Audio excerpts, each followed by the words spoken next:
तो दोस्तों, स्वागत है आपका हमारे चैनल की एक और नई वीडियो के अंदर, जहां हम बात करने वाले हैं बॉलीवुड की लेटेस्ट मूवी जॉली एलएलबी 3 के बारे में। यह जॉली एलएलबी फ्रेंचाइजी का पार्ट है, इसलिए जॉली एलएलबी 3 की स्टोरी जॉली एलएलबी 1 और जॉली एलएलबी 2 से कनेक्टेड है।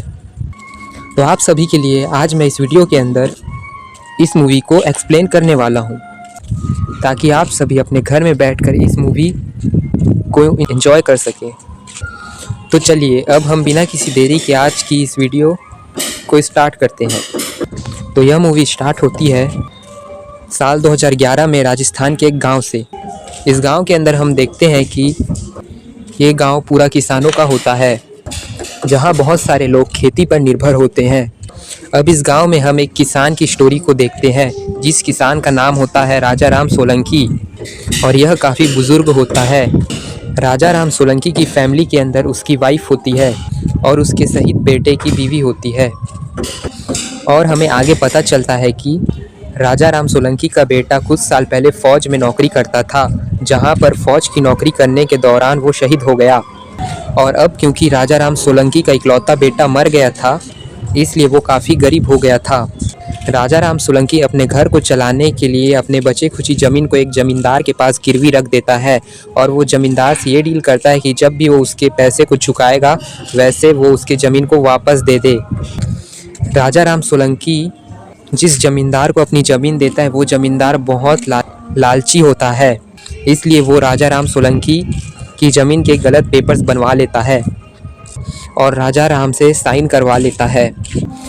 और इसके आगे चलकर हमें पता चलता है कि ज़मींदार ने गांव के तहसीलदार को और डीएम को अपनी तरफ कर लिया है, और इससे जब राजा राम सोलंकी अपने पुरखों की दी हुई ज़मीन को नहीं बचा पाता, तो पूरे करप्ट सिस्टम के आगे अपने घुटने टेक देता है और अपनी आत्महत्या कर लेता है।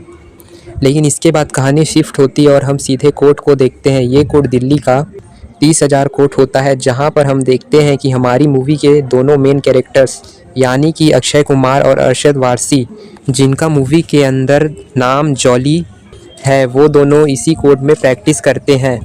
अब अगले बार हम देखते हैं कि इस कोर्ट के अंदर एक केस चलता है, जो केस असल में एक लड़के का होता है, जो असल में एक फ्रॉड था, जो कि लड़की का भेष बनाकर अमीर बूढ़े लोगों को अपने प्यार में फंसाता और शादी करके उनकी प्रॉपर्टी की चोरी करके भाग जाता था। और इस बार भी इस लड़के ने एक लड़की बनकर बूढ़े इंसान से शादी कर ली, लेकिन समय रहते इस बूढ़े इंसान के साथ उसकी पूरी फैमिली को उसका राज पता चल गया, जिसके बाद वो लोग उस पर कोर्ट केस कर देते हैं।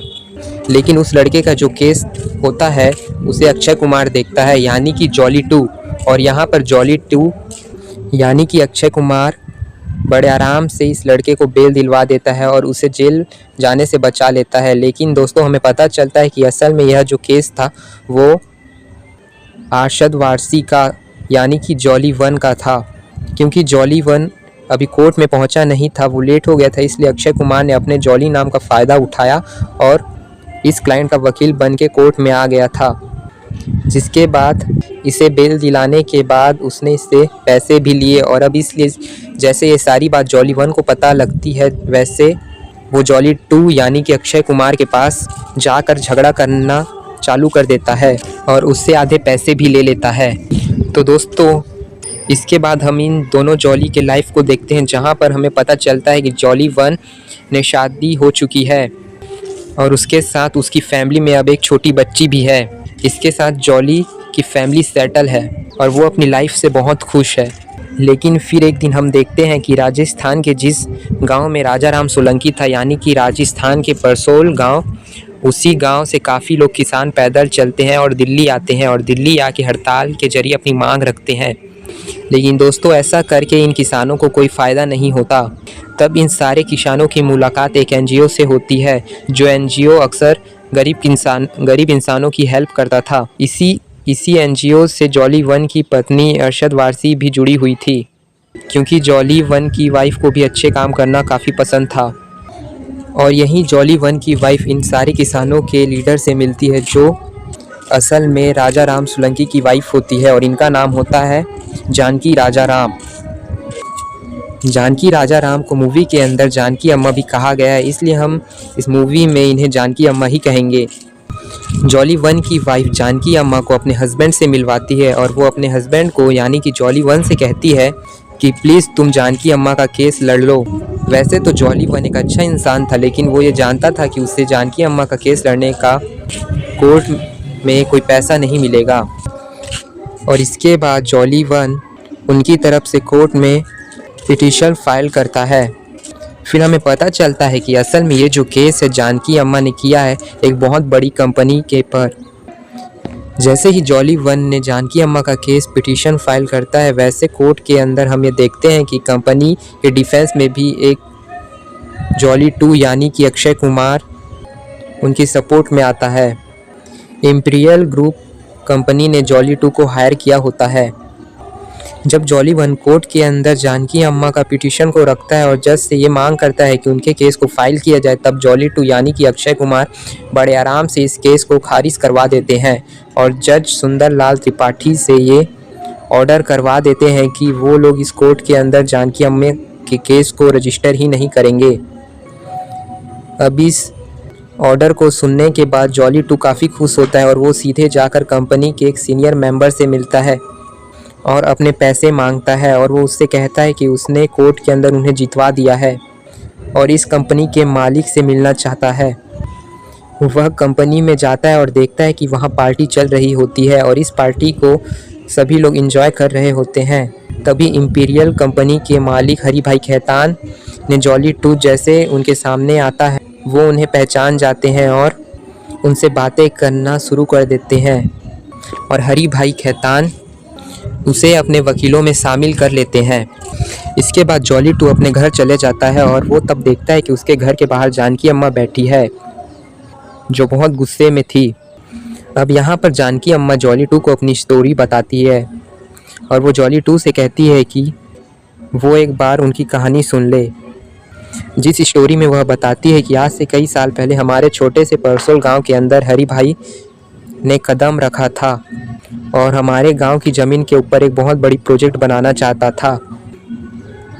इसके लिए उसने ज़मींदारों के जरिए हमारे गांव के ज़मीनों को हड़प लिया, यहाँ तक कि गांव के तहसीलदार, डीएम और एमएलए को भी अपने साथ मिला लिया।